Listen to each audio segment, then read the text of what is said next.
প্ৰতিজন শিক্ষাগুৰুকে নতুন এটা ভিডিঅ'লৈ আপোনালোক সকলোকে স্বাগতম জনাইছোঁ। আশা কৰিছোঁ নিশ্চয় আপোনালোক সকলো ভালে আছে।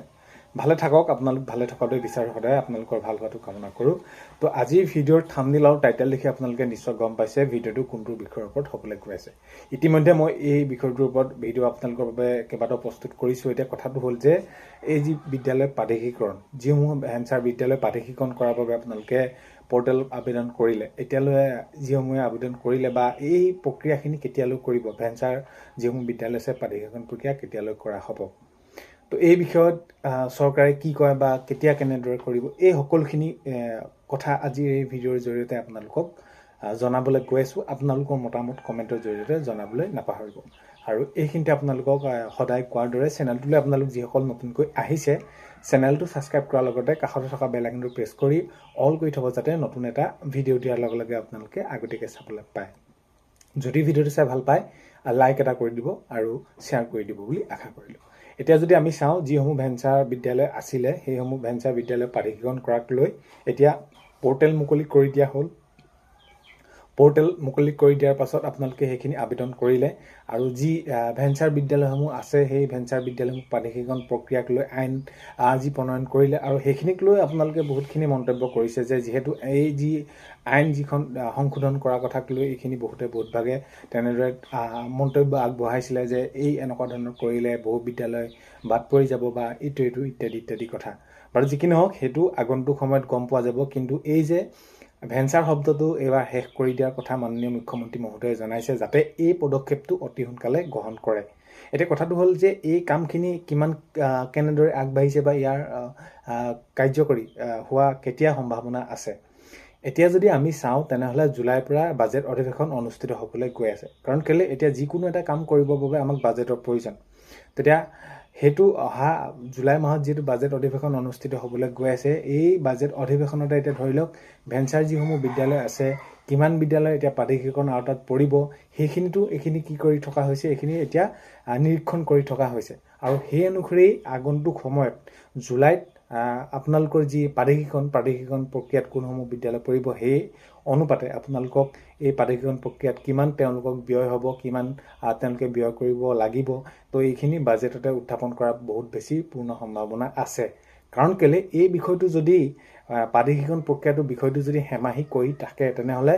বহুত বেছি পিছুৱাই যদি থাকে, তেনেহ'লে বহুতো শিক্ষাগুৰু অৱসৰ গ্ৰহণ কৰিব, যিটো নেকি 2013 চনত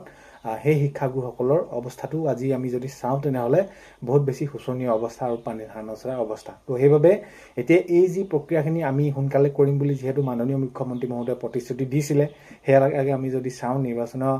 পূৰ্বতে হওক বা নিৰ্বাচনৰ পিছতে হওক, এতিয়া নিৰ্বাচনত যিহেতু যেনেদৰে ফলাফল লাভ কৰিলে তেওঁলোকে সেইটো আৰু বিশেষ বহলাই কোৱাৰ প্ৰয়োজন নাই। এতিয়া কথাটো হ'ল যে আমিও আমাৰ ফালৰ পৰা এইটো অনুৰোধ কৰিম, বা এই যি শিক্ষা বিভাগ বা এই শিক্ষা বিভাগত আগন্তুক সময়ত কোনে দায়িত্ব লয় আৰু কেনেদৰে এই বিভাগটোৰ দায়িত্ব লৈ আগন্তুক সময়ত অতি সোনকালে এই বিষয়টো, বিশেষকৈ প্ৰাদেশিকৰণ প্ৰক্ৰিয়া আওতাত যিসমূহ বিদ্যালয় পৰে, আৰু বিশেষকৈ সকলো বিদ্যালয় কৰিব লাগে, যিসমূহ এতিয়া বিদ্যালয় সেইখিনি তেওঁলোকে PMS পৰ্টেলত আবেদন কৰিছে। কাৰণ কেলৈ, এই শিক্ষাগুৰুসকলে মানৱ সম্পদ গঢ় দি গৈছে, তেওঁলোকে বিনা বেতনে বছৰ ধৰি শিক্ষকতা কৰি আছে। আৰু যদি তেওঁলোকৰ এই অৱশেষত,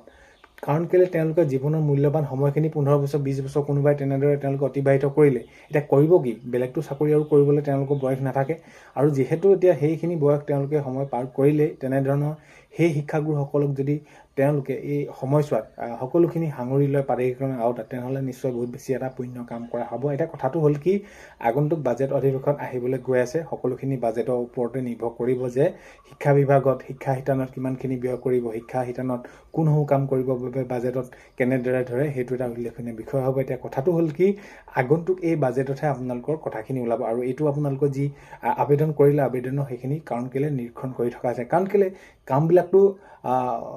কৰি যাব লাগিব ন, এখোজ এখোজকৈ, তো এইখিনি কৰি থকা হৈছে। আৰু এতিয়া কথাটো হ'ল কি, যি য'তেই নহওক, বাজেটত ধৰাৰ পাছত যাতে মূল বিষয়টো কাৰ্যকৰী সোনকালে কৰিব লাগে। কাৰ্যকৰী সোনকালে কৰিলেহে শিক্ষাগুৰুসকলে কি হ'ব, তেওঁলোকৰ নিজৰ প্ৰাপ্যখিনি সোনকালে আদায় পাব। তো যিমানে যদি দীঘলীয়া হৈ গৈ থাকে প্ৰচেছবিলাক, কামবিলাক, তেতিয়া এই শিক্ষাগুৰুসকলৰ অৱস্থাটো বিশেষ বহলাই কোৱাৰ প্ৰয়োজন নাই। যিটো নেকি আজি অৱস্থা, 2013 চনত যিসকল শিক্ষাগুৰু বিনা বেতনে অৱসৰ গ্ৰহণ কৰিলে, সেই শিক্ষাগুৰুসকলৰ মুখলৈ চাব নোৱাৰি। আৰু হয়তো এমাহ দুমাহৰ পৰা অৱসৰ গ্ৰহণ কৰিলে সেই শিক্ষাগুৰুসকলৰ অৱস্থাটো কাৰণ কেলে কাৰোবাৰ এতিয়া ধৰি লওক বিশেষ বহুত বেছি শিক্ষাগুৰু নাই যদি সেইটো সময়ত আমি চাওঁ তেনেহ'লে এই শিক্ষাগুৰুসকল আচলতে প্ৰকৃততে এই এনেধৰণৰ যিসমূহ শিক্ষাগুৰু টিউটৰ শিক্ষাগুৰুসকল মুঠৰ এই সকলোকে তেওঁলোকৰ নিজৰ যিটো সমস্যা সেইখিনি সমাধান কৰিব লাগে বুলি মই ভাবোঁ আৰু এই বিষয়টোত মাননীয় মুখ্যমন্ত্ৰী মহোদয়ে নিশ্চয় সকলোখিনি সমাধান কৰি দিব মুঠৰ সেয়াই সেইখিনি যদি তেওঁ এতিয়া যিমানখিনি কৰিছে আগন্তুক সময়ত যদি এই সকলোখিনি কাম সুচাৰুৰূপে কৰে তেনেহ'লে তেওঁৰ নামটো ইতিহাসত সোণালী আখৰেৰে লিপিবদ্ধ হৈ থাকিব যে হিমন্ত বিশ্ব শৰ্মাৰ দিনত কাৰ্যকালত এই সকলোখিনি শিক্ষাগুৰুৱে হওক বা এই কৰ্মচাৰীসকলৰ এইখিনি তেওঁলোকক উদ্ধাৰ কৰিছিলে তো এইখিনি যুগে যুগে সেইখিনি তেওঁৰ যি নামখিনি সেইখিনি উজ্জ্বলি থাকিব আৰু তেওঁ যি নাম সেইটো সোণালী আখৰেৰে লিপিবদ্ধ হৈ থাকিব আৰু এইটো মোৰ ফালৰ পৰা মই এইটোও ক'ম যে মাননীয় মুখ্যমন্ত্ৰী মহোদয়ে বাকী যিসমূহ দিশসমূহ যেনেদৰে চাইছে এই দিশসমূহ যাতে সুচাৰুৰূপে চাই সকলো শিক্ষাগুৰুকে প্ৰাদেশিকৰণৰ আওতাত আনক আৰু বাকী যি যেনেদৰে তেওঁলোকে কৰ্মচাৰীসকলে সমস্যাবোৰ তেওঁ দাঙি ধৰি আছে সেইখিনি যাতে সমাধান কৰে সেইটোৱে ক'ম আৰু বিশেষ বহলাই কোৱাৰ প্ৰয়োজন নাই আগন্তুক সময়ত খবৰসমূহ আহিব আপোনালোকক এইটোৱে জনাইছোঁ যে প্ৰাদেশিকৰণ প্ৰক্ৰিয়া কেতিয়ালৈ কি হ'ব এইখিনি সোধাৰ বাবে আপোনালোকক এইখিনি কৈছোঁ কাৰণ কেলে আপোনালোকে চেনেলটো ছাবস্ক্ৰাইব কৰি থৈছে আৰু আপোনালোকে আমাৰ পৰা এটা কি বিচাৰে যে এটা সত্য তথ্য বা আপোনালোকে যিটো জানিব বিচাৰিছে সেইটো আপোনালোকৰ বাবে উপস্থাপন কৰা বা আপোনালোকক সেইটো জনাব পাৰে সেইকাৰণে আপোনালোকে ছাবস্ক্ৰাইব কৰি ৰাখিছে যদি এনেই ওপৰাকৈ কিবা এটা কথা কওঁ একো ধৰণৰ নোলোৱাকৈ তেতিয়াতো আপোনালোকে সেইখিনি চাই ভাল নাপাব তো সেইটোৱে কৈছোঁ যে আগন্তুক যি বাজেট আহিবলৈ গৈ আছে সেই তাতে আপোনালোকৰ বহুত বেছি এটা ভাল খবৰ ওলোৱাৰ সম্ভাৱনা আছে আৰু ওলাব লাগে ওলাবই লাগিব নোলালে এই শিক্ষাগুৰুসকলৰ অৱস্থাটো বহুত বেছি শোচনীয় হৈ গৈ আছে